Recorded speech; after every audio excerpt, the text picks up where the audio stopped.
Hey, the question that I would like to pose to you is, what is the ground state electron configuration for carbon?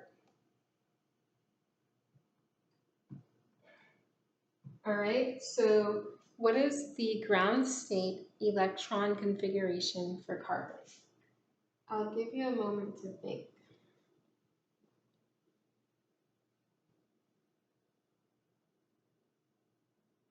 All right, let's jump right into it.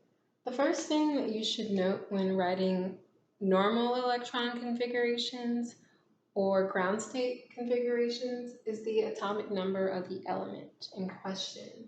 So the Z for carbon is 6, representing 6 protons in the nucleus. Therefore, the ground state version of this element is going to have 6 electrons orbiting the nucleus. So that's what we're going to represent with our ground state configuration, okay?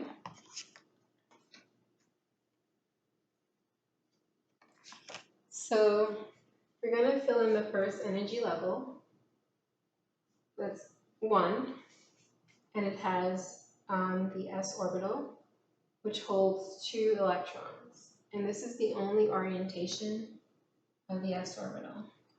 The next energy level that we're graduating to is the second energy level.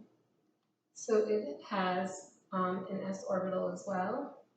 It has 1 linear, or however you want to imagine it, orientation, because it's a circle. S orbitals are circles, or spheres in 3D, and it holds a maximum of 2 electrons. So now comes the tricky part.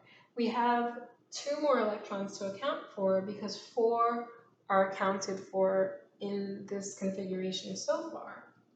So we're still in the second energy level, but now things get a little bit interesting because we're in the p orbital. And the thing that you have to know about the p orbital is it has what you could call an x orientation, a y orientation, and a z, each holding a maximum of 2 electrons. But we only have 2 left. So if you had 2 electrons left over, both wouldn't just go in the x orientation. It's one at a time, okay? So you would have 2px, 1, and 2py, 1. So this is the ground state electron configuration for carbon.